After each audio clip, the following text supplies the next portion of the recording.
পৃথিবীতে মানুষ এত চঞ্চল কেন জানেন?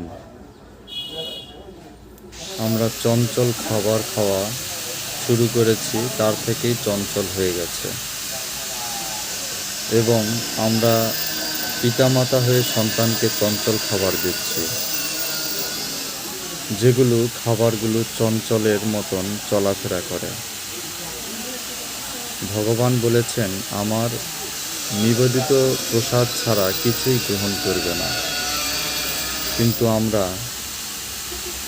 তা গ্রহণ না করে যেগুলো চঞ্চল খাবার, পেঁয়াজ, রসুন, ডিম, মাছ, মাংস, মসুরের ডাল, পুঁইয়ের শাক, বারবিকিউ, তাজা ধরভরা জীব, কেউ কাঁচা মাছ খাচ্ছে, এই জন্য চঞ্চল মন হয়ে যাচ্ছে।